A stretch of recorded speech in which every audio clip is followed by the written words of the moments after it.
All right, here we go. So I'm Tom McCoy. I've traveled all the way here from Mass General.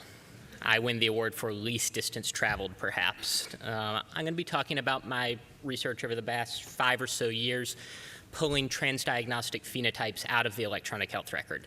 So this is really something quite distinct. I won't belabor this point because I know it was made at some length yesterday, but I think there are problems with our categorical diagnostic system. This is from the DSM-5 field trial, and I think this should be familiar to everyone in the audience. These are heterogeneous syndromes. Instead of belaboring that point, I want to pile on and actually point out that the problem is worse than that. This is a nice meta-analysis from a group in the UK looking at the positive predictive value of an administrative claims diagnosis. So given that you have a diagnosis of something like depression in your claims data, what are the odds that when we go back and adjudicate that in your full medical record, it will be there? And the positive predictive value is on average 75%. In our work at MGH, we find that about half of people who are depressed and it was recognized by the physician in the record will actually get it on their chart. So the codes perhaps aren't great to begin with, and then we make the problem somewhat worse by perhaps not using them optimally. And this is a real problem for me, right? My research is based on the reuse of electronic health records data. This is a screenshot of the query tool from I2B2. I2B2 is the cornerstone of clinical data reuse at academic medical centers, now deployed at over 150 sites, developed here 20 years ago, supported by the National Library of Medicine extensively. And the premise is, as we care for our patients, we generate facts. Those facts can be organized into ontologies that we can collect and use to identify patients or in turn to study them.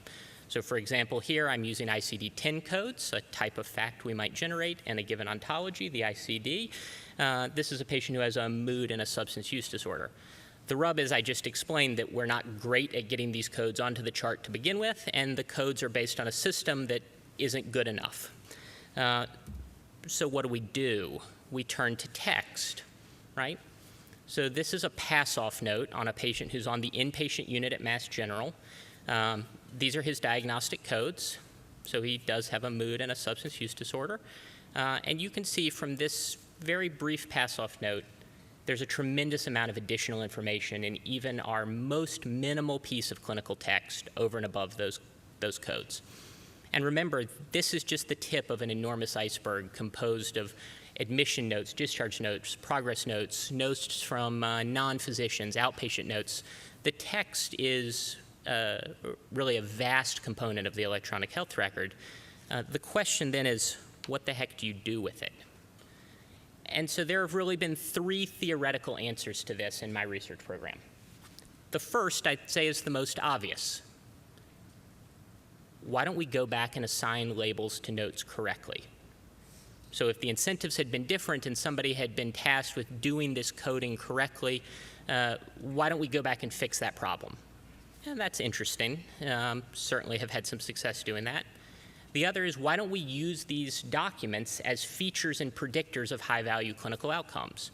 We've had success with that. Had a nice paper in JAMA Psych a couple of years ago predicting suicide, another predicting healthcare utilization, all-cause mortality.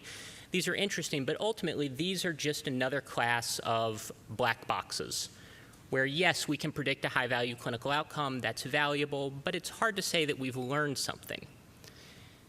The third class then is, let's extract continuous features from the notes. Let's actually learn transdiagnostic phenotypes from the documents. And I was lucky in time because I was starting to think about this in 2012, 2013, when the NIMH kindly provided a target to shoot for. And so the formulation of the work I'm going to be talking about here is really, let's learn the research domain criteria phenotypes from the electronic health record. So that's what we're going to put in place of that question mark for the purposes of what I'm talking about for the rest of this. So the first version was in American Journal in 2015. The punchline was, it works. We can take a note, develop a model that consumes that note, and outputs 5 scores, 1 for each of the 5 domains that are associated with, does this work? Well, that's a little slow. That are associated with DSM diagnostic categories here and clinical prediction here. That's appealing. As I shopped this result around, one of the things that became immediately apparent was that physicians and scientists weren't into these black box models. They wanted me to spit out numbers and then explain to them in the clearest possible terms where those numbers came from. And so this actually used very similar technology to that described in the prior talks. This was done in a latent semantic analysis framework where we embedded the research domain criteria documents in a larger linguistic search space. Well, we thought it was very elegant, most importantly because it didn't require we know anything about the research domain criteria. And I can assure you in 2012, we did not know anything about the research domain criteria. But we needed to change the constraints, as it turned out, because people really wanted us to give them these coordinates, give me these 5 numbers, but then tell me where you got them. So this was in biological this past winter, and it was not a better version of the first RDoC inference engine. It was really a different version of the first RDoC inference engine that changed the constraints. So the details won't fit into 12 minutes, but I'm going to just go over the ins and outs here for you. The first huge change is that we were now prepared to assert that we knew something about RDoC. We were prepared to assert that because we went to NIMH and asked the RDoC working group if they would tell us something about RDoC. And so the question was, can you help us identify symptoms that we might reasonably expect to occur in physician documentation that would definitively be associated with each of the 5 domains? So that became our set of seed terms. Obviously, we had the world experts on the topic, but we didn't want to be beholden to idiosyncratic expertise. So then we went on and we expanded and filtered those lists using the text of the DSM. The aim here was not to recapitulate the DSM, rather it was to acknowledge that the DSM contains decades of sort of thoughtful expert curation of signs and symptoms of psychiatric illness, and that's valuable.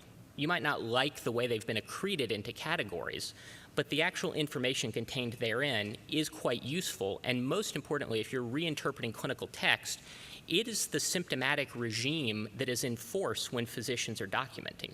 And so those are the signs and symptoms that are going to disproportionately occur in our documentation. So this wasn't, again, recapitulating categories. It was merely using the words that happen to appear in the DSM as a sort of filter. Now, we then expanded those synonyms using inpatient discharge summaries from Mass General. Important to note that, yes, this is an inpatient psychiatric unit. It's a very small inpatient psychiatric unit in a very big general hospital, so it has a somewhat peculiar sample of psychiatric patients. But the net result was this final list of terms. And so instead of a complex model that gets deployed as the phenotype, it was a complex model used to learn what is ultimately a very simple phenotype. A bundle of words and phrases that you use to assess the percentage present. That's it. This model could not be simpler once learned. So reuse becomes quite easy and explaining it becomes easy. I'm going to walk you through a little bit of what we got from it. So this first thing is an appeal to your clinical intuition. On the x-axis, you've got the social domain score. On the y-axis, you've got the negative valence domain score. These are 2D density plots, so you can think of them as topo maps where the big part of the distribution is on the peak of the mountain. The green is Mount Major Depression, so those are folks who are on our unit who had major depression.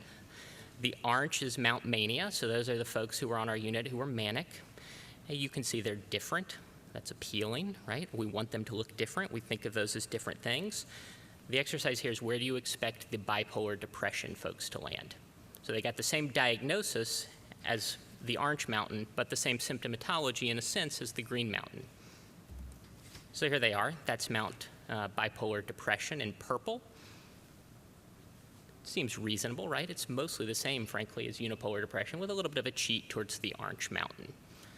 We can do better than face validity, though. Let's have expert clinicians annotate 200 charts and assign them on a 4-point scale from low negative valence relevant to presentation to high, and compare that up the y-axis to the score that comes out of the learned phenotypes, and we see that there's an association there. It's a bit binary, but there is an association. Do the same thing with positive valence now. It's a little smoother, which is perhaps more appealing, but again, expert annotations marching across the x-axis, learned phenotype going up the y-axis, and you can see there's an association. So we're starting to warm to the idea that maybe we've learned something that's reproducible and interesting. Then we take it and we use it in clinical prediction, right? So this is a nested model paradigm. What you're looking at here is a linear regression just turned into a figure because those are more fun than tables and talks.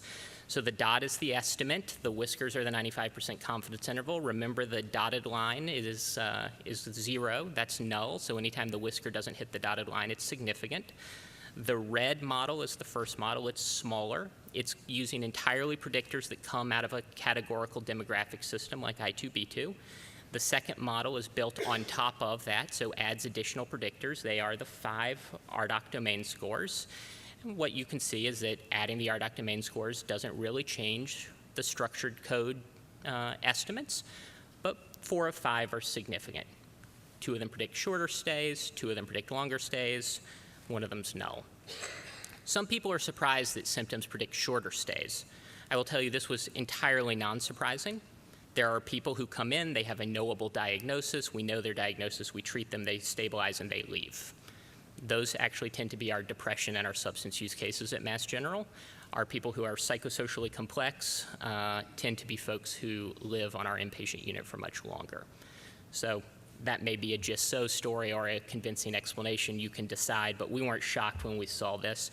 Repeated this analysis in the paper in terms of time to readmission in a hazard paradigm and got similar results, which was appealing. But here's where we're really going with it. The point of learning phenotypes is so we can do something with them. Learning these 5 domains is a totally unnecessary constraint if I just wanted to predict suicide, if I wanted to predict readmission. There are better ways of solving that problem. The point is that I want to attach meaning to a new coordinate system in which we can understand psychiatric illness. And I want that coordinate system so that I can root it in biology, right? That's the premise of RDoC. That is an incredibly reasonable premise. We now have these phenotypes, and so we can turn around and tie them to biology using the Partners Biobank, which is a EHR-linked genomic biobank. We were able to find genome-wide hits in 3 of our 5 domains. Arousal and cognition loci are in genes that have to do with neurodevelopment, which is appealing. This is tiny by GWAS standards. It's only 15,000 people.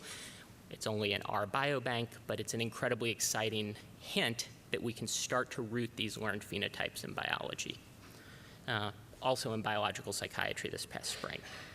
What comes next? Well, I think the most exciting part of this, or second most exciting part of this, is the extent to which these are time-varying phenotypes. So this is what we're working on right now. These are folks who came to psychotherapy for 48 consecutive weeks, so all the clinicians in the room will no doubt recognize that they are highly representative. There are 3 of them, each of the groups. Their 48 weeks march out across the x-axis. Each color is a different domain.